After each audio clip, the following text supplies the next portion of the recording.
In Romans 12, 1 through 2, Paul says we should be living and holy sacrifices.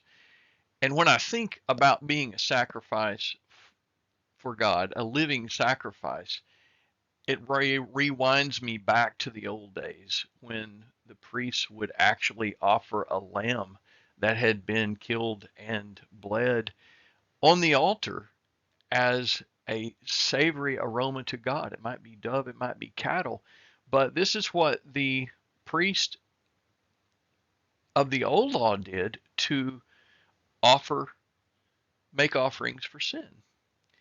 We know now that hundreds of years later, Jesus Christ came and he became this willing sacrifice, this sacrifice once and for all, not only so that we can be cleansed of sin, but also that we can have a clear conscience. And that is a beautiful thing.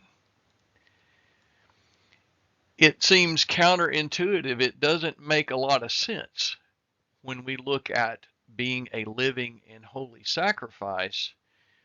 It doesn't make sense that we, as willing lambs, would trot our way into the temple asking to be put onto this altar.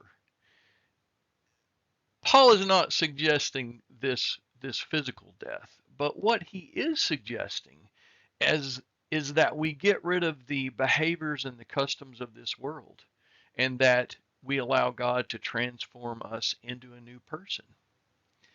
I believe that this is what happens to us when we take a personal inventory, when we confess this to God and to another person, when we pray about this, then we are paving the way for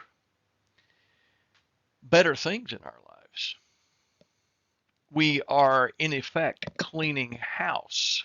We are cleaning our side of the street.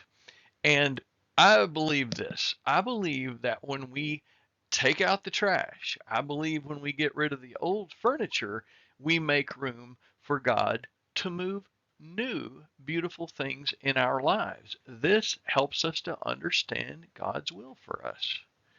Grace and peace, brothers and sisters. This is your Recovery Bible Study guy, Brother Barnes. Please forward this to other interested people and comment on YouTube because that is what makes a community.